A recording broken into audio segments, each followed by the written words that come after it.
جن صورتوں میں نمازی کا بدن اور لباس پاک ہونا ضروری نہیں، یہ ہماری نیکسٹ سیٹنگ ہوگی، لیکن 5 منٹ کے وقفے کے بعد ایک مرتبہ صلوات پڑھتے ہیں آپ لوگ۔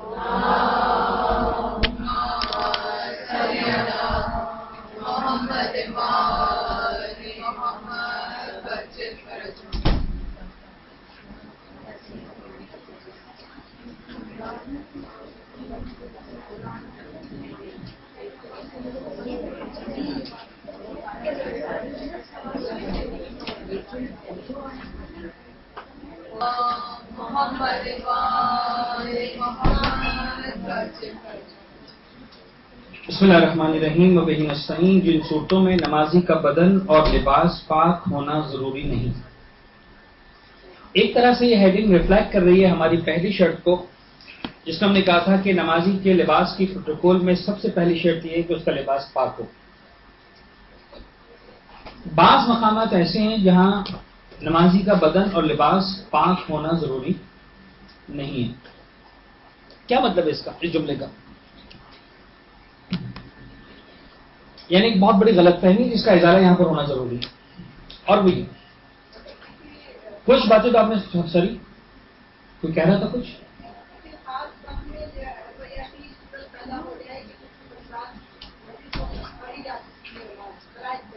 صحیح، بالکل بجا فرمایا، یہی بات ہے۔ اب صرف یہ کرنا ہے کہ ابھی جیسے ایک بات آئے گی، اور آپ میں سے اکثر نے یہ بات مختلف انداز سے سنی ہوئی بھی ہے کہ صاحب اگر خون کا ایک قطرہ لگا ہو تو نماز پڑھ سکتے ہیں، لیکن ایک انتہائی اہم غلط فہمی جو یہاں پر ہو جاتی ہے، اور وہ یہ کہ کئی سارے سوالات جو میرے پاس آئے اس سے اندازہ ہوا کہ ایک مائنڈ سیٹ یہ بن جاتا ہے کہ خون کی اتنی مقدار پاک ہے۔ سمجھانا یہ ہے کہ نہیں، نجس ہے، پرمیشن ہے۔ دیکھیے، پاک ہونا اور ہے، نجس ہونا اور نجس کی پرمیشن ہونا اور ہے۔ وہ جو مقامات آ رہے ہیں وہاں پر دین کہیں بھی یہ نہیں کہہ رہا کہ اتنی کوانٹٹی کو یا اس صورتحال میں خون کو مثلا یا نجاست کو نجس مت مانو۔ نہیں، نجس مانو، نجس ہے، لیکن وہ خدا جو کہہ رہا تھا کہ خبردار میرے سامنے نماز پڑھتے وقت نجس لباس میں کھڑے مت ہونا، وہی خدا کہہ رہا ہے کہ اگر اتنا نجس ہو تو میں پرمیشن دے رہا ہوں، کھڑے ہو جانا، کوئی بات ٹھیک ہے۔ ہمیں اللہ تعالیٰ سے زیادہ دیندار تو نہیں بننا،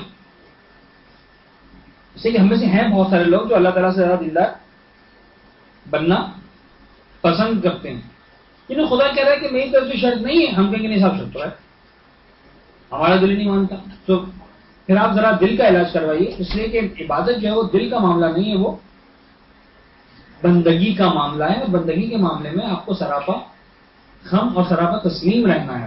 وہ کہہ رہے ہاں ہاں، وہ کہہ رہا ہے نہ، ختم ہو جائے گی بات۔ تو دیکھیے ذرا، جن صورتوں میں نمازی کا بدن اور لباس پاک ہونا ضروری نہیں۔ نمبر 1، اس کے بدن کے زخم، جراحت یعنی گھاؤ یا پھوڑے کی وجہ سے اس کے لباس یا بدن پر خون لگ جائے۔ فرض کر لیں کسی شخص کے بدن پر زخم لگے ہوئے ہیں، گھاؤ لگائے، کوئی کٹ لگائے، کوئی پھوڑا وغیرہ ہے،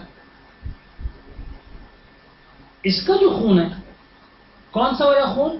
اب اس کی شرائط ہیں، ڈیٹیلز کے اندر ہم نہیں گئے، شرائط ہیں اس کی، لیکن ان شارٹ یوں سمجھ لیجئے کہ وہ خون کہ جو اس زخم کا خون مانا جائے، اور کہا جا سکے کہ اس کو پاک کرنا پاسبل نہیں ہے۔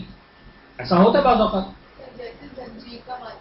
جیسے زنجیر کے بعد والا خون، مثلا فرض کر لیں کہ کسی مرد نے زنجیروں کا ماتم کیا۔ اب ہم اس ڈسکشن میں نہیں جا رہے ہیں کہ آیا کون سے مراجعین اس کو پرمیشن دیتے، کون سے مراجعین پرمیشن نہیں دیتے۔ ہر شخص پابند ہے اپنے اپنے مرجع کے اعتبار سے مسائل پر عمل کرنے کا۔ بعض مراجعین نے اس کی پرمیشن دی ہے، کر سکتے ہیں، بعض مراجعین نے اس کی پرمیشن نہیں دی تو وہ نہیں کر سکتے۔ لیکن فرض کریں ایسا نوجوان ہے جو ایسے مرجع کی تقلید کرتا ہے، جو اس کو پرمیشن دیتا ہے، اس نے زنجیر کا ماتم کیا۔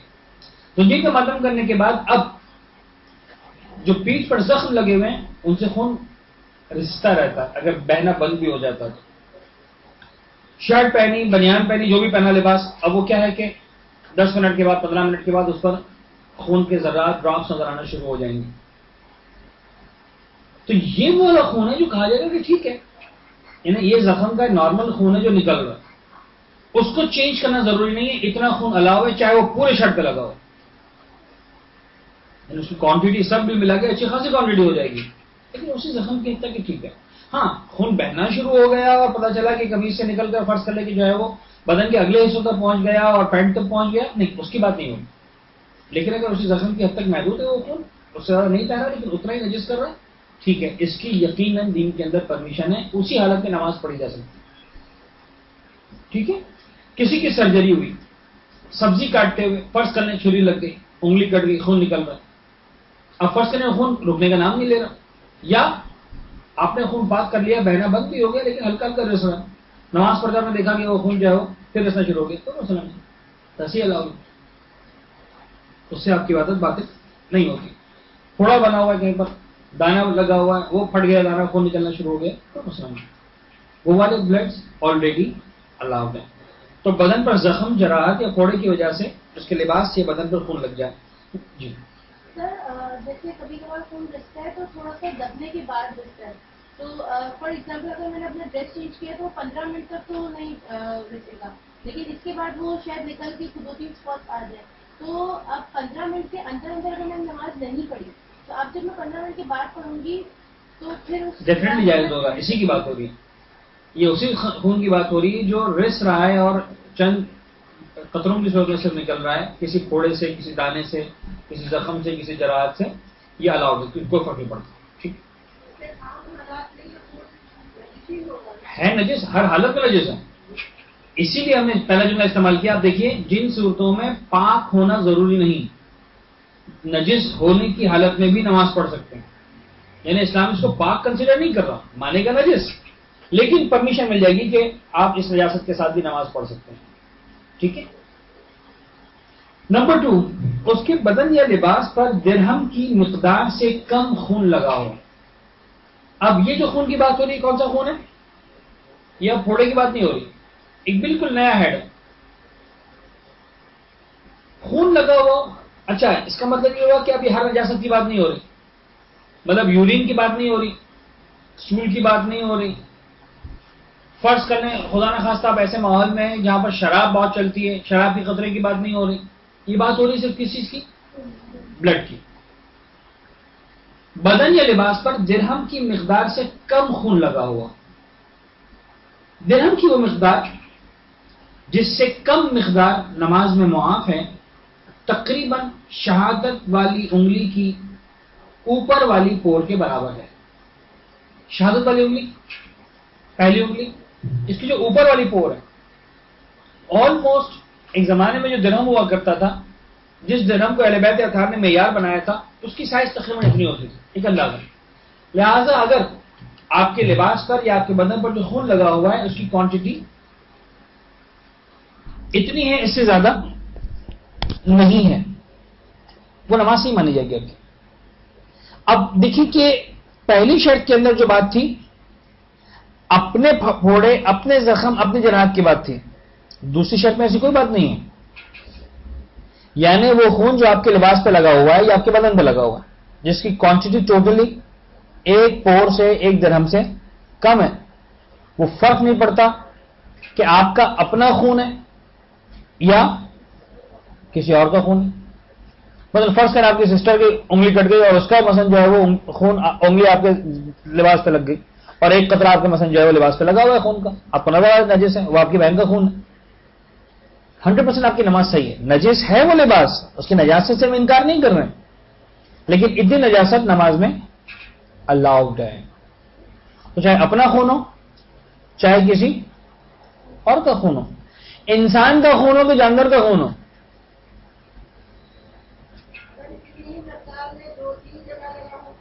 سب ملا کر اگر اس کی مقدار اتنی بنتی ہے تو ٹھیک، اس سے زیادہ مقدار ہو جائے گی تو پھر وہ معاف نہیں ہوگا. ٹھیک ہے. لہذا مثال کے طور پر فرض کر لیتے ہیں ہم کہ اتنی مقدار جو ہے مثلا 6 قطرے بنتے ہیں، 6 قطرے کے ملے ہوئے ہوں گے تو اتنی مقدار بنے گی. اب اگر مختلف مقام پر 6 قطرے لگے ہوئے، صحیح ہے. اب اس میں ٹیکنیکلی بہت سارے مسائل آ جائیں گے. دیکھیں بعض لباس ایسے ہیں کہ جن پر خون کا قطرہ پڑا پھیلے گا نہیں، بعض لباس ایسے ہوتے ہیں جیسے خون کا قطرہ پڑا وہ قطرہ ایک ہی ہوگا لیکن پھیل کر وہ اچھا خاصا بڑا ہو جائے گا. تو اب یہاں پر اسلام نے کوئی کوانٹٹی نہیں بتائی ہے کہ مثال کے طور پر اتنے ملی لیٹر خون الاؤ ہے، نہیں، دیکھنا پڑے گا کہ جو لباس آپ کا ہے وہ کیسا ہے. ممکن ہے آپ کا لباس ایسا ہو کہ ایک قطرہ ہی جو ہے وہ اس کوانٹٹی سے پھیلا دے، معاف نہیں ہوگا. ممکن ہے کوئی دوسرا لباس ایسا ہو کہ جہاں پر وہ خون کا قطرہ جم گیا، پھیلا ہی نہیں بالکل، 3 قطرے پھیلا ہو جائے. تو ٹوٹلی دیکھنا پڑے گا کہ اس بلڈ کا ڈائیا میٹر کتنا بن رہا ہے، اس کی کورڈ ایریا کتنا بن رہا ہے، سرفیس کتنا بن رہا ہے. ٹھیک ہے، اگر اتنا ہے تو معاف، اس کے علاوہ نہیں. اچھا، اب اس کے اندر اگر آپ انٹرسٹ لے رہے ہیں تو سنیں، میں نے کہا نا بہت سارے ایڈوانس لیول کے مسائل میں چھوڑ دوں گا. اب آپ سنیں، مثال کے طور پر فرض کر لیں کچھ لباس ایسے ہیں، سمپل جو آپ نے لباس پہنا ہوا ہے، فرض کریں کاٹن کا کپڑا. اب یہ جو کاٹن ہے جب خون لگے گا تو وہ دونوں طرف سے نظر آئے گا. اس کو 2 مانیں گے، 1 مانیں گے؟ اب یہ ایڈوانس لیول کے مسائل ہیں، اس کو 1 مانیں گے. لیکن اگر فرض کریں کپڑا استر لگا ہوا، ٹھیک ہے، فرض کریں مثال کے طور پر شلوار کا پائچا ہے جو بکران لگا ہوتا ہے درمیان میں، اتنا بلڈ لگا کہ ایک طرف سے گیا دوسری سے نکل آیا، اب یہ 1 نہیں مانا جائے گا. سمجھ میں آ رہی بات؟ تو وہ پھر ایڈوانس لیولز کی باتیں بہت ساری آ جاتی ہیں جو آپ لوگ الحمدللہ نہیں سوچتے، مجھے معلوم ہے، تو میں بھی آپ کو ڈسٹرب نہیں کرتا. اینی ویز، تو یہ سارے مسائل ہیں بھی ڈیٹیلز کے اندر، لیکن جو آؤٹ لائنز ہیں، جو پرائمری پرابلمز ہیں، جو بیسک مسائل ہیں وہ یہ ہیں کہ اتنی کوانٹٹی کا بلڈ الاؤ ہے.